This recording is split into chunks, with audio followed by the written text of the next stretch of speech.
Hello students, मैं विष्णु कुमार स्वागत करता हूं अब बेटा आपका अपने यूट्यूब चैनल फिजिक्स क्लासेस में। हाँ बेटा, लास्ट क्लास में हम डिस्कस कर रहे थे स्थिर विद्युत की। इसमें पिछली वाली क्लास में बेटा हमने डिस्कस किया था विद्युत क्षेत्र एवं बिंदु आवेश के कारण विद्युत क्षेत्र। जैसा कि हमने लास्ट क्लास में डिस्कस किया था कि एक बिंदु आवेश हमारे पास Q है, उससे r दूरी पर कोई पॉइंट P, इस पॉइंट P पर विद्युत क्षेत्र की तीव्रता कितनी होगी? KQ/r²। ठीक है, KQ/r²। अब हम इसकी हेल्प से क्या करेंगे, आज का जो टॉपिक होगा हमारे पास होगा आवेश वितरण के कारण विद्युत क्षेत्र। ठीक है, ये तो एक बिंदु आवेश था। अब बात करें, अगर मान लो अगर आवेश एक समान रूप से फैला हुआ है तो उस आवेश वितरण के कारण विद्युत क्षेत्र कैसे कैलकुलेट करेंगे। ठीक है, तो स्टार्ट करने से पहले हम बात करें, पहले ये समझ लें कि बेटा कि आवेश वितरण होता क्या है, ये किस प्रकार से किस वस्तु पर आवेश उपस्थित हो सकता है। ठीक है, तो हम बात करेंगे सबसे पहले आवेश वितरण।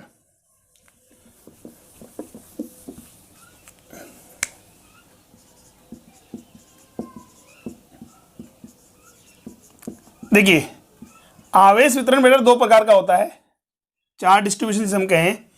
एक तो होता है एक समान आवेश वितरण, एक समान आवेश वितरण जिसे यूनिफॉर्म चार्ज डिस्ट्रीब्यूशन कहते हैं, यूनिफॉर्म चार्ज डिस्ट्रीब्यूशन। और एक होता है नॉन यूनिफॉर्म यानी कि असमान आवेश वितरण, असमान आवेश वितरण, दैट मीन्स नॉन यूनिफॉर्म। अब देखिए, अब एक समान आवेश वितरण क्या होता है? यदि किसी वस्तु पर आवेश इस प्रकार से फैला जाए, यदि किसी वस्तु पर आवेश इस प्रकार से उपस्थित हो या फैला हुआ हो कि प्रत्येक अल्पांश पर आवेश की मात्रा क्या है? बराबर है। जैसे एग्जांपल हमने कहा, ये कोई छड़ मान लो, ठीक है, कर्व रेखा के रूप में है, इस पर आवेश इस प्रकार फैला हुआ है कि इस पर जितने भी अल्पांश हम लें समान मात्रा के, फॉर एग्जाम्पल जैसे मैंने कहा यहाँ से dx लंबाई का अल्पांश लिया, एक अल्पांश यहाँ लिया हमने dx लंबाई का। अगर इस पर आवेश की मात्रा कितनी है बेटा? dq है। इस पर भी आवेश की मात्रा कितनी है? dq है। इसका मतलब समान अल्पांश पर आवेश की मात्रा क्या है? बराबर है। तो इस प्रकार के आवेश वितरण को क्या कहते हैं? हम एक समान आवेश वितरण कहते हैं। ठीक है, और अगर मान लो समान अल्पांश पर आवेश की मात्रा क्या हो? अलग अलग हो। ठीक है, फॉर एग्जाम्पल यहाँ dq1 है, यहाँ कितना हो गया? dq2 हो गया। अल्पांश बराबर है पर आवेश की मात्रा बराबर नहीं है, तो उसे क्या कहेंगे हम? असमान आवेश वितरण। ठीक है, बराबर अल्पांश पर आवेश की मात्रा बराबर है, यहां बराबर अल्पांश पर आवेश की मात्रा क्या है? अलग अलग है। तो देखिए यहां से इसे क्या कहेंगे हम? समान अल्पांश पर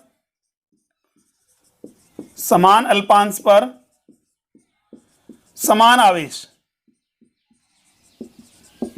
और यहां बात करेंगे समान अल्पांश पर अलग अलग आवेश या असमान आवेश। ठीक है, पास में आ गई। तो यहां जो हम डिस्कस करने वाले हैं या पढ़ने वाले हैं चैप्टर में, वो पढ़ेंगे हम एक समान आवेश वितरण। अब देखिए, एक समान आवेश वितरण का मतलब बात करें, यदि आवेश के बीच में अगर दूरी क्या है? बहुत कम है, आवेश की दूरी क्या है? बहुत कम है, तो इस प्रकार के आवेश वितरण को हम क्या कहते हैं? एक समान आवेश वितरण कह सकते हैं। अच्छा ठीक है, अब यह कहा हमारे पास कि एक समान आवेश वितरण कितने प्रकार का हो सकता है? तो देखिए, किसी वस्तु पर जो आवेश वितरण है वो तीन प्रकार से उपस्थित हो सकता है। कितने प्रकार से बेटा? तीन प्रकार से। कैसे? देखिए, एक तो सदा आवेश रेखा के रूप में, जिसे कहते हैं हम रेखीय आवेश वितरण। रेखीय आवेश वितरण यानी कि मान लो कि आवेश क्या है? एक विमीय है। क्या है बेटा? एक विमीय, मतलब एक विमा में ही हमारा फैला हुआ है, यानी लंबाई अगर बात करें तो लंबाई होगी, या केवल चौड़ाई हमने बात की है, या केवल ऊंचाई मान लो। ठीक है, मतलब एक विमा के अकॉर्डिंग बात करें, आवेश अगर फैला हुआ है तो उसे कहेंगे हम रेखीय आवेश वितरण। जैसे एग्जांपल, एक छड़ या पेन, इस पेन पर अगर आवेश एक समान रूप से उपस्थित है तो इसकी क्या लेंगे हम? लंबाई के रूप में। इसी क्या कहेंगे हम? रेखीय आवेश वितरण। ठीक है, रेखा का मतलब मान लो पेन मान लो या छड़ है हमारे पास, ये तार है हमारे पास। ठीक है, इस पर अगर आवेश फैला हुआ है तो क्या होगा? रेखीय आवेश वितरण। अगर मान लो आवेश एक विमीय ना होकर के कितना बेटा द्विविमीय है। द्विविमीय का मतलब किसी तल पर फैला हुआ है। ठीक है, जैसे एग्जांपल हमने लिया ये बोर्ड ही मान ले, अगर इस पर अगर आवेश फैला हुआ है, जैसे ये मान लो व्हाइट कलर का जो दिख रहा है आपको सफेद कलर में, ये आवेश है, तो ये एक विमीय नहीं है, द्विविमीय है, मतलब इसकी लंबाई भी है और चौड़ाई भी है। ठीक है, तो इसका मतलब इसका क्या होगा क्षेत्रफल होगा। क्या होगा क्षेत्रफल होगा, या किसी सतह पर क्या होगा फैला होगा। तो यहां हम बात करें सतह है तो क्षेत्रफल होगा। तो इसे कहते हैं पृष्ठीय आवेश वितरण। पृष्ठीय आवेश वितरण, इसे क्षेत्रीय आवेश वितरण भी कहा जाता है। ठीक है बेटा, क्या कहेंगे इसे क्षेत्रीय आवेश वितरण भी कहते हैं। एक होता है हमारे पास बेटा आयतन आवेश वितरण। आयतन आवेश वितरण, तो ये बात समझ में आ गई होगी हमारे पास क्या है, ये एक विमीय है, ये द्विविमीय है, और ये कैसा होना चाहिए त्रिविमीय। अच्छा त्रिविमीय में आवेश कैसे होगा, किसी ठोस वस्तु के अंदर आवेश उपस्थित हो। ठीक है, इसमें लंबाई भी हो गई, चौड़ाई भी हो गई और ऊंचाई भी हमारे पास आ रही है, त्रिविमीय है हमारे पास है। तो इस प्रकार के आवेश वितरण क्या कहेंगे हम आयतन आवेश वितरण। जैसे एक गोला मान लो, ठीक है, गोले के अंदर आवेश एक समान उसे भरा हुआ है, ऊपर रखा हुआ नहीं है, भरा हुआ है। जैसे एक तो बात करें गोले किसी गोलाकार वस्तु है, इसके अंदर कोई वस्तु भरनी है, एक गोलाकार वस्तु पर कोई हमारे पास पेंट करना है, तो जब पेंट कर रहे हैं इसका मतलब कहां पर होगा उसकी सतह पर होगा। और अगर उसके अंदर कोई चीज भरी जाती है, ठीक है, कोई चीज रखी जाएगी इसके अंदर भरी जाएगी, वो किसमें होगी आयतन के रूप में होगी। क्लियर। ठीक है, तो जहां बात करें हमारे पास है ये तो हमारे पास होगा किसके रूप में 1D एक विमीय, ये होगा बेटा कैसे द्विविमीय, और ये होगा हमारे पास कैसा त्रिविमीय। ठीक है, चलिए 1 by 1 हम बात करें इसके बारे में। एक विमीय का मतलब यदि आवेश जो है किसी रेखा पर या छड़ पर एक समान रूप से उपस्थित है, वो जरूरी नहीं हमारे पास वक्राकारी हो, स्ट्रेट लाइन यानी सीधी रेखा भी हो सकती है हमारे पास। ठीक है, तो हमने कहा यदि किसी रेखा या छड़ पर आवेश एक समान रूप से उपस्थित है तो इस प्रकार के आवेश वितरण को हम रेखीय आवेश वितरण कहते हैं। बस में आ गई, किसी छड़ या रेखा पर आवेश लंबाई के रूप में उपस्थित है तो इसे क्या कहेंगे हम एक समान रेखीय आवेश वितरण कहते हैं। अच्छा ध्यान सुनिए, अब इसका एक अल्पांश की बात करें हम, सपोज करो ये अल्पांश हम लेते हैं, इसकी लंबाई कितनी है dl, कितनी है बेटा dl लंबाई है, आवेश कितना है इसके ऊपर dq, dl लंबाई पर आवेश की मात्रा कितनी बेटा dq है, तो इसकी इकाई लंबाई पर आवेश कितना होगा। भाई हमें ये तो कंफर्म हो गया कि भाई आवेश लंबाई के रूप में एक समान रूप से फैला हुआ है।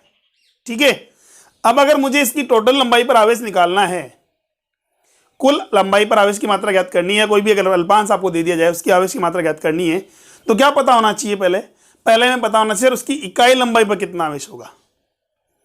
क्या पता होना चाहिए बेटा इकाई लंबाई पर आवेश कितना होगा, और इकाई लंबाई पर आवेश जो होता है इसे कहते हैं रेखीय आवेश घनत्व। इकाई लंबाई पर आवेश की मात्रा जो होती है उसे कहते हैं हम क्या रेखीय आवेश घनत्व। क्या कहते हैं बेटा रेखीय आवेश घनत्व। क्लियर। अच्छा ठीक है, रेखीय आवेश घनत्व को व्यक्त करते हैं बेटा किससे लैम्डा से। किससे व्यक्त करते हैं बेटा लैम्डा से व्यक्त करते हैं, और लैम्डा बराबर होगा, जैसे वो बात की इकाई लंबाई पर कितना लेंगे dl लंबाई पर अगर dq आवेश है, कितनी लंबाई पर dl लंबाई पर बात करें, इस dl लंबाई पर dq आवेश है तो इकाई लंबाई पर कितना आवेश होगा बेटा सर dl लंबाई पर dq है तो इकाई लंबाई पर dq बाय dl कितना होगा dq बाय dl, यही होगा कूलाम प्रति मीटर। अरे भाई आवेश का मात्रा कूलाम, लंबाई का मात्रा क्या हो गया मीटर। ठीक है, कूलाम प्रति मीटर, ये तो हो गया इकाई लंबाई पर आवेश की मात्रा। अब अगर आपसे बोला जाए कि इस पूरी लंबाई पर आवेश ज्ञात कीजिए तो क्या करेंगे कुल आवेश ज्ञात करने के लिए, कुल आवेश निकालने के लिए बेटा हम बात करें तो यहां से ऐसे तो बोल सकते हैं हम डी क्यू, अल्पांश पर आवेश की मात्रा कितनी है, लैम्डा इंटू डी एल। कितनी बेटा, लैम्डा इंटू डी एल। तो कुल आवेश निकालने के लिए क्या करेंगे, दोनों साइड इंटीग्रेशन कर दिया हमने, समाकलन कर देंगे। देखिए जब भी अगर कोई वैल्यू हम बात करें, परिवर्तन वैल्यू दे रखी है हमारे पास है, उसकी इकाई वैल्यू निकालनी है, इकाई की दर ज्ञात करनी है।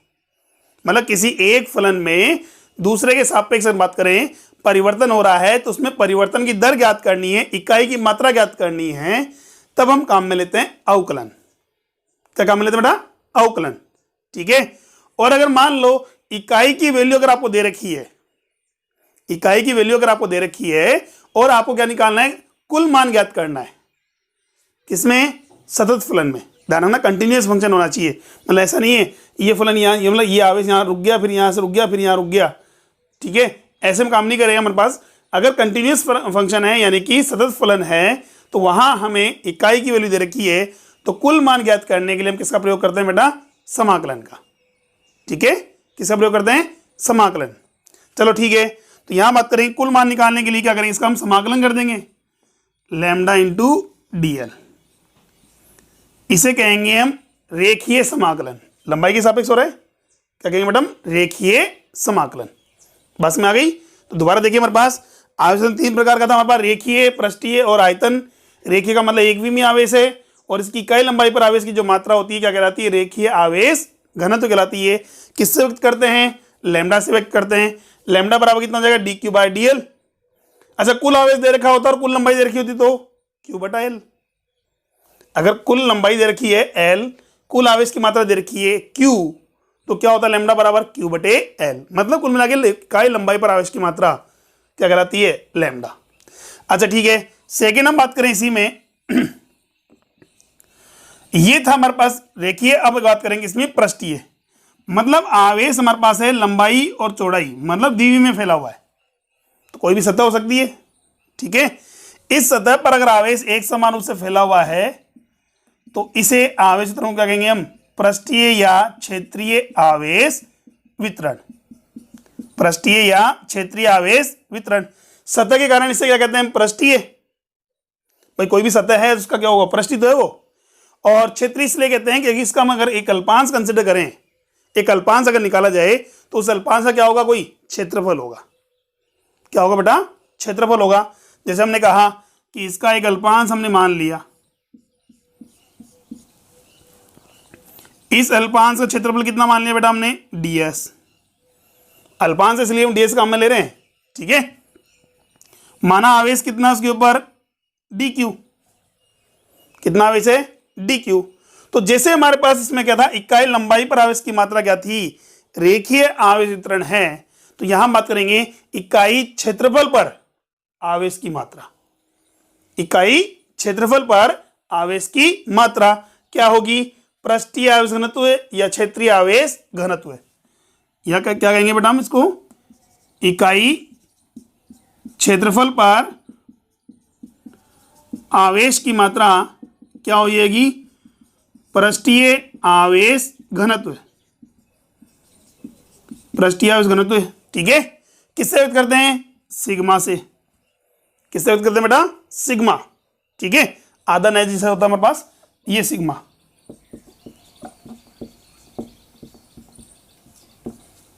क्लियर। अच्छा ठीक है, कैसे निकालेंगे सर, ds क्षेत्रफल पर आवेश की मात्रा कितनी है, dq। ds क्षेत्रफल पर आवेश की मात्रा कितनी है बेटा, dq है। तो बताइए इकाई क्षेत्रफल पर कितना होगा, कितना होगा sir, dq by ds। dq by ds। Clear है यहां तक। अच्छा ठीक है, मात्रा बताइए फटाफट क्या होगा इसका। तो देखिए सिग्मा dq बटा ds, आवेश बटे क्षेत्रफल। आवेश का मात्रक कूलाम, क्या होता बेटा, कूलाम। क्षेत्रफल का मात्रक मीटर स्क्वायर, कूलाम प्रति मीटर स्क्वायर। क्लियर, कूलाम प्रति मीटर स्क्वायर। ये है हमारे पास पृष्ठीय आवेश घनत्व। अब देखिए अगर आपको पृष्ठीय आवेश घनत्व दिया गया है, सिग्मा दिया गया मान लो, अब आपसे बोला जाए क्या कि संपूर्ण पृष्ठ पर आवेश की मात्रा ज्ञात कीजिए। संपूर्ण पृष्ठ पर आवेश की मात्रा ज्ञात कीजिए। तो जैसे हमारे पास रेखीय घनत्व लैम्डा गिवन था, तो हमें क्या निकालना था, कुल आवेश निकालने के लिए उसका रेखीय समाकलन।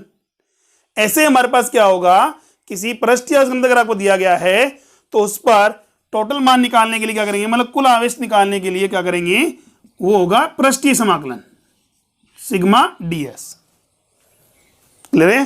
अरे भाई dq का वैल्यू कितना हो जाएगा, सिग्मा इंटू ds, और dq क्या है, एक अल्पांश की मात्रा। क्या है, अल्पांश की मात्रा। कुल मान निकालने के लिए करेंगे इसको हम समाकलन कर दो। ठीक है, बस में आ गई। अच्छा ठीक है, ये है हमारे पास पृष्ठीय आवेश घनत्व।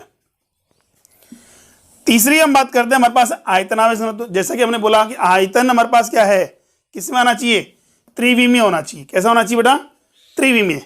अब त्रिविमीय ठोस वस्तु की बात करें हमारे पास कैसी हो सकती है, सर यह तो घन या घनाभ के रूप में होगी। किसके रूप में, घन या घनाभ के रूप में होगी। ठीक है, या ठोस बेलन के रूप में होगी। क्या होगी, ठोस बेलन के रूप में, या हम बात करें किसी गोले के रूप में होगी। यही हुआ। तो यहां हमने मान लिया कोई भी एक वस्तु घन कंसिडर कर लिया। क्या मान लिया बेटा, घन मान लिया। इस घन के अंदर, सतह पर नहीं, इस घन के अंदर आवेश एक समान रूप से उपस्थित है।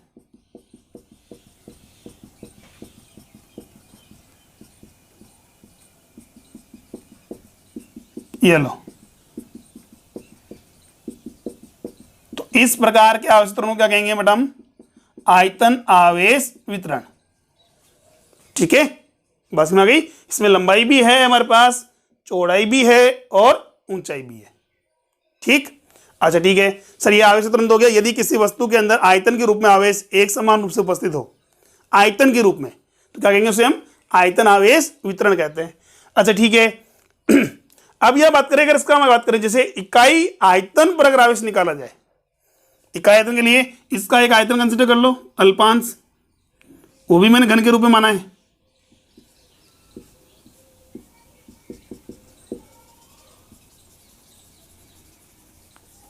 ये जो आयतन है वो मान लिया कितना मैंने, dv। कितना आयतन माना बेटा, dv माना है। माना इस पर आवेश कितना हो गया, dq। कितना हो गया, dq। तो इकाई आयतन पर आवेश की मात्रा कितनी होगी, उसे कहेंगे हम आयतन आवेश घनत्व। आयतन आवेश घनत्व यानी कि आयतन बटे, सॉरी, आवेश बटे आयतन। ठीक है, आयतन बटे, सॉरी, आवेश बटे आयतन। इकाई आयतन पर आवेश की मात्रा, इसे व्यक्त करते हैं हम किससे, रो से। किससे बेटा, रो।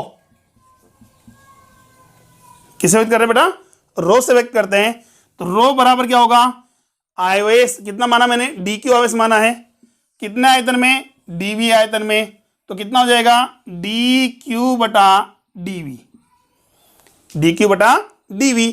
फटाफट बताइए इसका मात्रक क्या होगा, क्या होगा इसका मात्रक।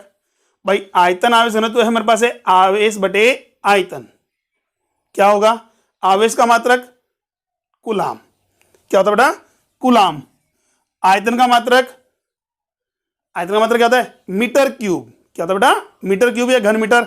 ठीक है, तो यहां बात करें कूलाम प्रति मीटर क्यूब। क्लियर है यहां तक।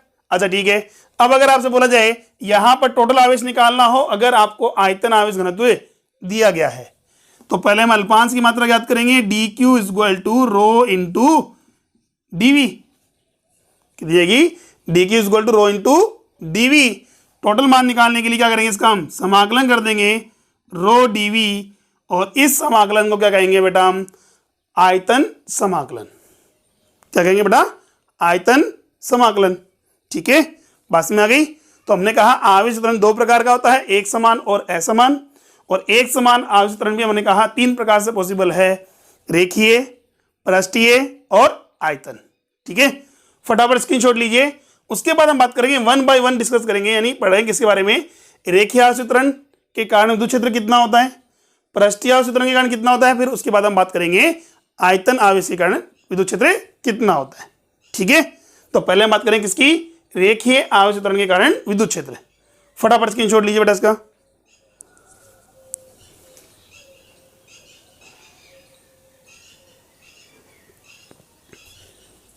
ठीक है, चलिए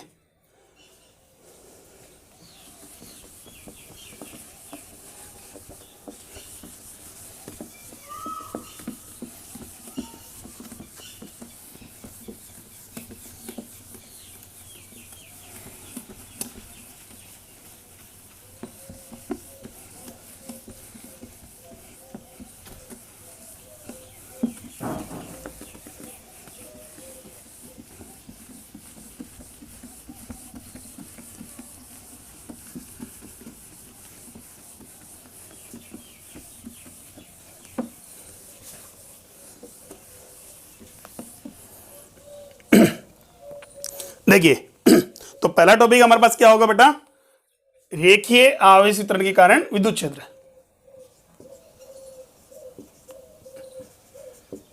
रेखीय आवेश के कारण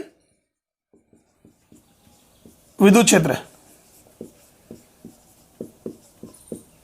देखिए पहले भी हमने बताया था बेटा, विद्युत क्षेत्र ज्ञात करने का मतलब क्या है, विद्युत क्षेत्र की तीव्रता। ठीक है, किसकी बेटा, विद्युत क्षेत्र की तीव्रता। और यहां हम बात करेंगे विद्युत क्षेत्र में पहला बिंदु जो ले रहे हैं हमारे पास, फर्स्ट पॉइंट जो होगा हमारे पास वो होगा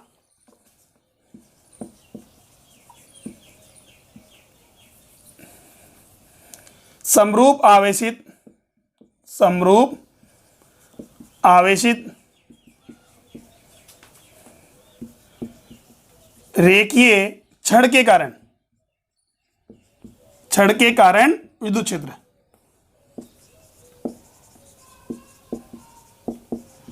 ठीक है, एक समान रूप से आवेशित क्या बेटा, एक रेखीय छड़ है, उस छड़ के कारण विद्युत क्षेत्र ज्ञात करेंगे हम। इसमें भी पहला बिंदु हम बात करेंगे कौन सा, रेखीय छड़ के कारण विद्युत क्षेत्र जो होगा, एक तो होता बेटा उसकी अक्षीय लाइन पर, मतलब छड़ की लंबाई के समांतर उसी बिंदु पर, एक हो जाएगा उसके लंबवत। तो हम पहले बात करेंगे अक्षीय बिंदु पर, इसी का पहला पॉइंट, अक्षीय बिंदु पर। ठीक है, देखिए कैसे, माना कि हमारे पास क्या है, एक समान रूप से आवेशित छड़ है।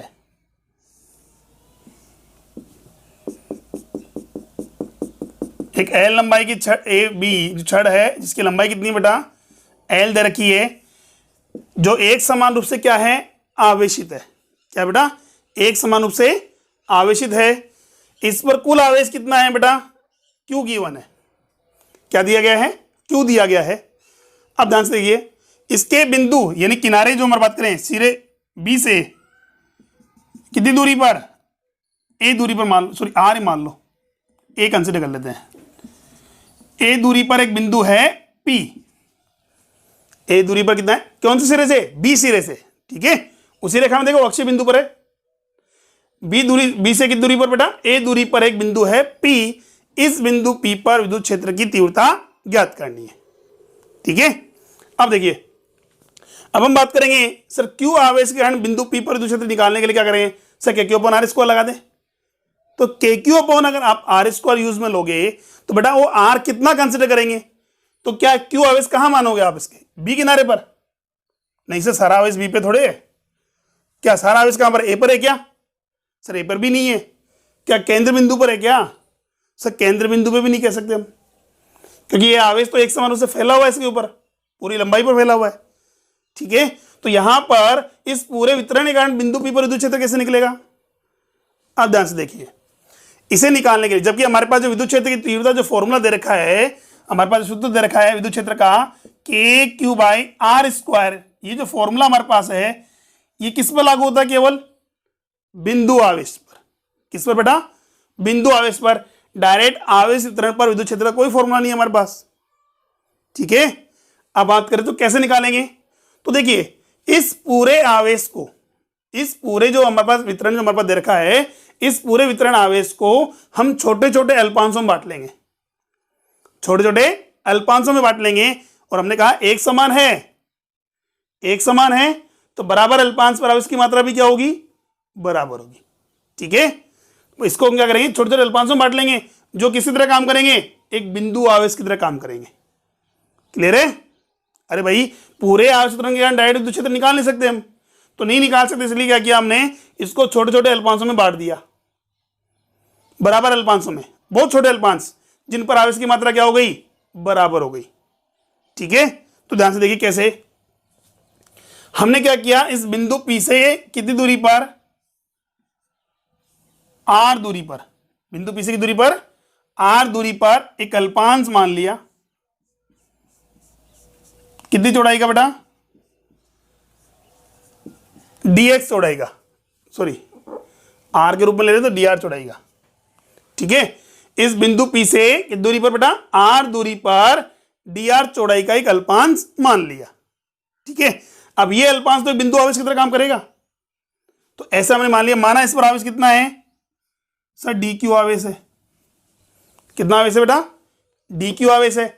इस dq आवेश के कारण बिंदु P पर विद्युत क्षेत्र निकाल लेंगे।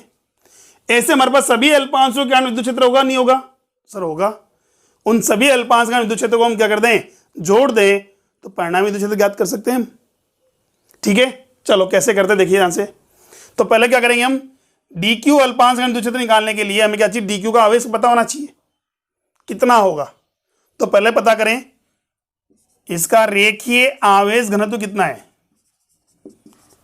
रेखीय आवेश घनत्व, रेखीय आवेश घनत्व किससे व्यक्त करते हैं बेटा, सर लैम्डा से। किससे, लैम्डा से। तो लैम्डा बराबर कितना हो जाएगा, आवेश बटे में लंबाई। तो देखिए क्या दे रखा है आपको, सर हमें दे रखा है Q टोटल आवेश दे रखा है और L कुल लंबाई दे रखी है।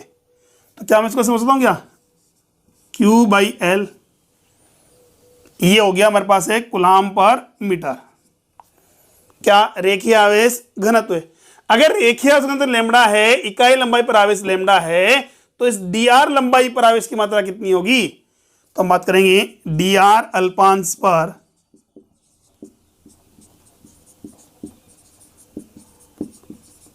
आवेश की मात्रा।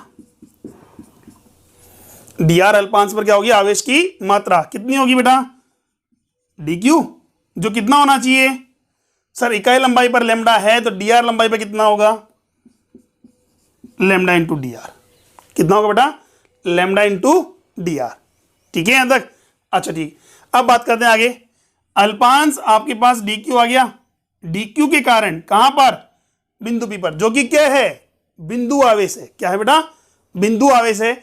इस बिंदु आवेश के कारण विद्युत क्षेत्र कितना होगा, dq अल्पांश आवेश के कारण, अल्पांश आवेश के कारण कहां पर सर, बिंदु P पर, किसकी मात्रा, विद्युत क्षेत्र की तीव्रता, विद्युत क्षेत्र की तीव्रता कितनी होगी वो देखिए,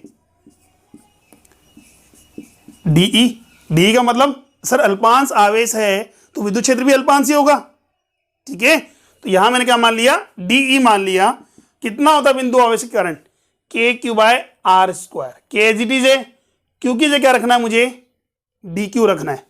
R क्या है, दूरी, तो दूरी तो हमें कितनी देर की, R ही देर की है, तो कितना होगा KDQ बाई R स्क्वायर।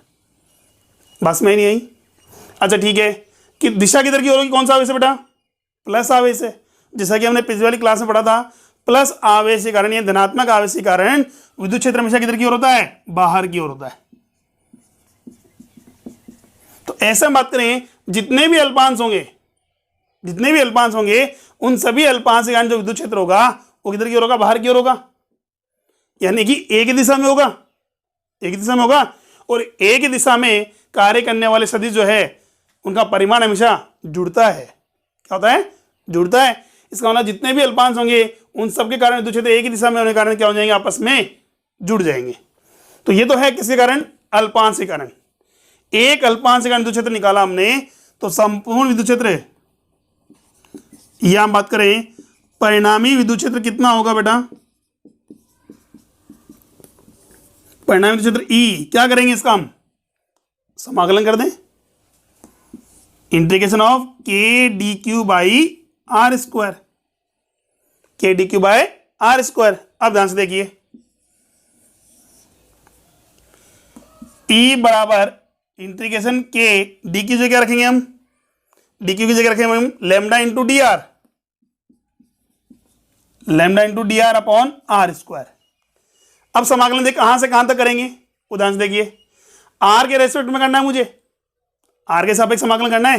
तो आर देखा जाए आवेश के लिए न्यूनतम दूरी कितनी होगी, भाई आवेश कहां से चालू हो रहा है, बिंदु पी के सापेक्ष देखा जाए आवेश बिंदु बी से स्टार्ट होकर के ए तक जा रहा है। तो यानी कि आर की मिनिमम दूरी कितनी हुई, पी से बी की दूरी, यही होगा पी से बी की दूरी। और आवेश की मैक्सिमम दूरी कहां पर है, पी से लेकर के ए तक की दूरी, यही है। तो यहां से बात करें न्यूनतम दूरी कितनी है, पी से बी का मतलब ए, और अधिकतम दूरी कितनी होगी बेटा, पी से ए का मतलब ए तो ये और एल ये, कितना हुआ ए प्लस एल, यानी कि ए से लेकर के ए प्लस एल तक।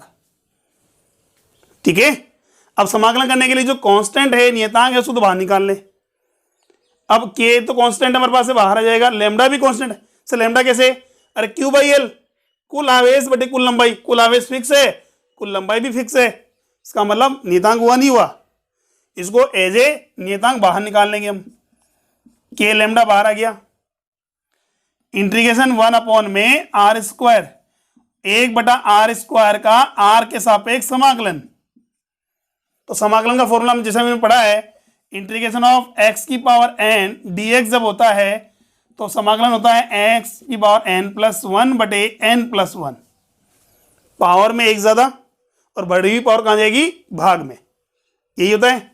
तो सोल्व करने के लिए r की पावर -2 लिखेंगे इसको हम, अरे 2 ऊपर जाके इन्वर्स में हो जाएगा, -2 में 1 जोड़ना है तो कितना हो जाएगा, r की पावर -2 + 1 -2 + 1, कितनी बार हुई, -1, अरे -2 + 1 कितना हो, -1, ये हो गया -1/r। इसका समाकलन हो जाएगा E बराबर के लेमडा -1/r, ए से लेकर के a + l तक। ठीक है, अब कीजिए समाकलन, इसका समाकलन क्या, समाकलन तो हो गया हमारे पास। अब बात करेंगे इसकी लिमिट पुट करेंगे हमारे पास। सबसे पहले जब लिमिट पुट करते हैं तो ऊपरी सीमा यूज करते हैं और उसके बाद निम्न सीमा काम में लेते हैं। ठीक है, अब एक चीज ध्यान से देखना बेटा, यहां क्या है, माइनस है, या तो क्या करो इस माइनस को बाहर निकाल लो, क्या करें, या तो बाहर निकाल लो, या फिर हम बात करेंगे इस माइनस को हटाने के लिए इनकी लिमिट जो है हमारे पास अंतर परिवर्तित कर दो। अंतर परिवर्तित का मतलब ए की जगह तो a + l रख दें और a + l की जगह a रख देंगे। सर ऐसा क्यों, ऐसा इसलिए बेटा इंटीग्रेशन ऑफ dx जो हमारे पास होता है कहां से कहां तक, a से b तक का जो होगा वो बराबर होता है माइनस इंटीग्रेशन के कहां से कहां तक, b से a तक, वही dx में। ये समाकलन का एक गुणधर्म है।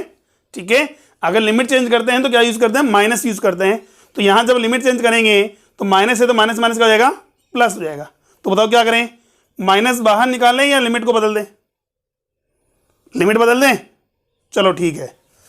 तो के लेमडा 1 अपॉन में r a + l से लेकर के a तक। ठीक है, अब यहां से बात करेंगे तो सबसे पहले ऊपरी सीमा के लेमडा, ऊपरी सीमा कितनी होगी, 1/a। ठीक है, r की जगह कितना रखेंगे हम, a रखेंगे, फिर माइनस के साथ अब r को किससे बदलेंगे हम, r की जगह रखेंगे हम कितना, a + l, a + l। ये हो गया विद्युत क्षेत्र की तीव्रता, कहां पर, छड़ के एक किनारे से की दूरी पर, r दूरी पर, सॉरी a दूरी पर। क्लियर है यहां तक। अब चाहो तो इसको हम और सोल्व कर सकते हैं, क्या, इसका लघुत्तम ले लीजिए, के लेमडा की जगह रखे तो हम क्या रखते हैं, अगर आपको लेमडा दे रखा तो लेमडा की पुट कर दो। देखो यहां से पहले लेमडा मान लो, लेमडा के रूप में लिखें तो a + l - a, a + l - a कितना होगा, ओनली l बटे में a × a + l। ठीक है, बस में गई, ये लघुत्तम हमने सोल्व किया है। अब देखो ये तो है किसके रूप में, लेमडा के रूप में, न्यूटन पर कूलम। अब चाहो तो इस लेमडा को रिमूव कर सकते हैं यहां से हम, क्या, लेमडा की जगह रखते हैं q/l, जब Q बटा L पुट करेंगे तो L से L कट जाएगा, तो यहां से बात करेंगे E का वैल्यू कितना आएगा बेटा हमारे पास, के क्यू अपॉन में A into A plus L Newton पर कूलाम। ये है जब आवेश के रूप में। तो अगर आपको लैम्डा दे रखा हो डायरेक्ट तो भी अक्ष पर विद्युत क्षेत्र तीव्रता कितनी जाएगी, के लैम्डा एल अपॉन में ए इंटू ए प्लस एल। ठीक है, और हमने बात की अगर मुझे क्या दे रखा हो, आवेश दे रखा हो, तो उस आवेश का भी निकाल सकते हैं, के क्यू बटे में ए इंटू ए प्लस एल। क्लियर हुआ यहां तक? तो ये था हमारे पास समरूप आवेशित रेखीय छड़ के कारण विद्युत क्षेत्र की तीव्रता, कहां पर, अक्षीय बिंदु पर। ठीक है, और नेक्स्ट क्लास में जो हम डिस्कस करेंगे वो करेंगे उसके लंबवत किसी बिंदु पर विद्युत क्षेत्र तीव्रता कितनी होगी। बस में आ गई, आज के लिए इतना ही है, बाकी बात हम नेक्स्ट क्लास में करेंगे। ठीक है, थैंक यू।